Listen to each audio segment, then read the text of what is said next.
بسم اللہ الرحمن الرحیم۔ السلام علیکم۔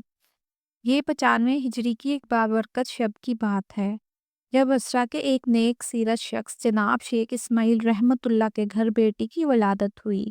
چونکہ 3 بیٹیاں پہلے سے موجود تھی اس لیے نامولود بچی کا نام رابعہ رکھا گیا۔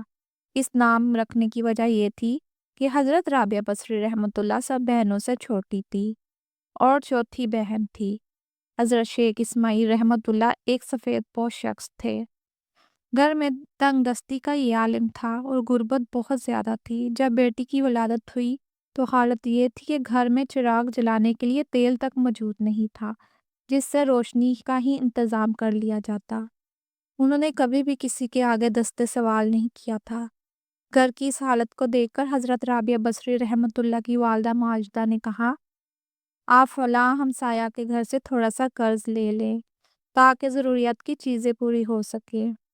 آپ کی والد ماجد اس بات کو اپنے دل میں انہوں نے عہد کر رکھا تھا کہ سوائے اللہ تعالیٰ سے کبھی بھی کسی سے کچھ نہیں مانگیں گے، مگر اب حالات ایسے تھے اور ایسا معاملہ آ پڑا تھا کہ اس کے سوا کوئی چارہ نہیں تھا کہ وہ قرض لیں۔ چنانچہ وہ گھر سے نکلے اور ہمسائے کا دروازہ کھٹکھٹایا۔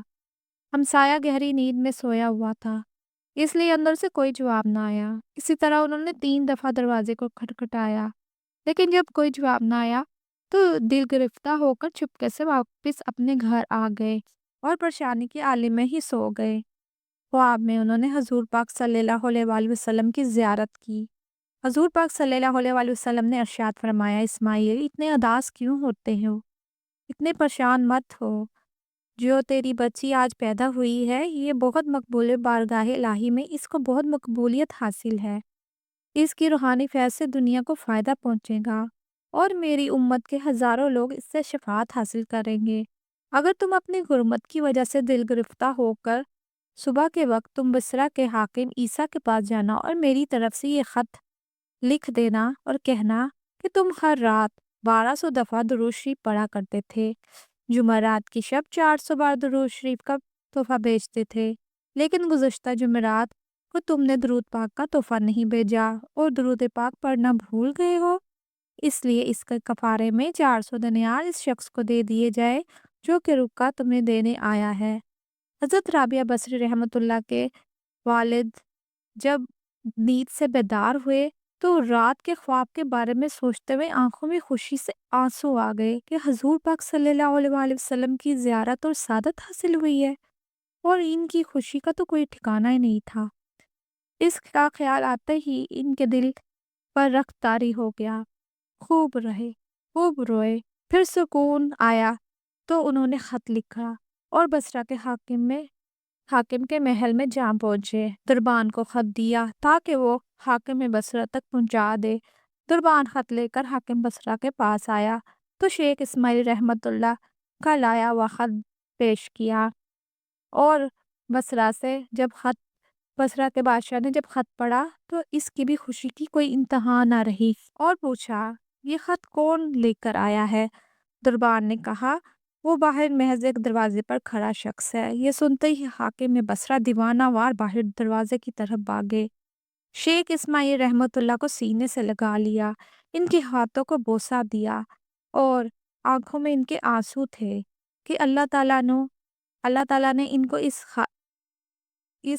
اس قابل سمجھا اور انہوں نے ان سے کہا کہ اللہ آپ کو جزائے خیر دے جس کی وجہ سے حضور پاک صلی اللہ علیہ وآلہ وسلم نے مجھے اس قابل سمجھا ہے۔ اس کے بعد بہت خوش تھے۔ اسی خوشی میں 400 دینار شیخ رحمت اللہ کو پیش کیے اور اسی خوشی میں کہ حضور پاک صلی اللہ علیہ وآلہ وسلم نے انہیں یاد فرمایا ہے، 10,000 دینار بطور شکرانہ غربا فقراء تک کے سب لوگوں میں تقسیم کر دیے اور اگلے دن بذات خود حضرت رابعہ بصری رحمۃ اللہ کے گھر حاضری دی اور بڑے عقیدت اور مسرت کا اظہار کرتے ہوئے وہاں سے رخصت ہوئے۔ حضرت جب رابعہ بصری ذرا سیانی ہوئی تو ان کے ماں باپ اللہ کو پیارے ہو گئے۔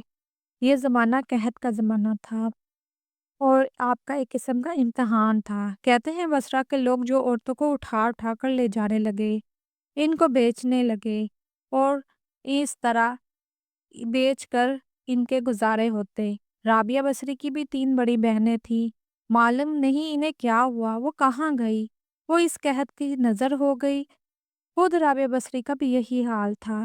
ایک بے رحم ڈاکو اس کو اٹھا کر لے گیا اور چند روپے کی خاطر ایک آدمی کے ہاتھ بیچ دیا۔ یہ شخص بڑا ہی سنگ دل تھا۔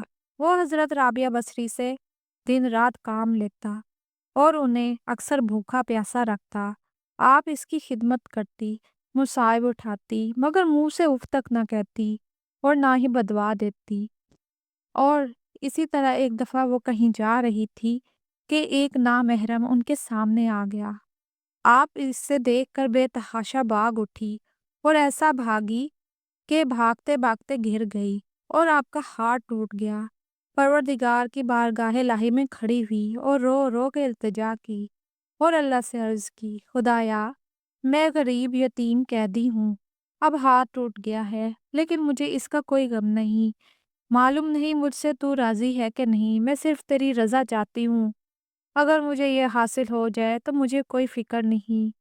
ایک رات جناب رابعہ بصری خدا کے حضور میں سجدے میں تھی اور رات کو جاگ رہی تھی کہ مالک جاگ گیا۔ اسے کوئی آواز سنائی دی۔ اس نے غور سے دیکھا۔ رابعہ بصری سجدے میں رو رو کر عرض کر رہی ہیں، خدایا، تو جانتا ہے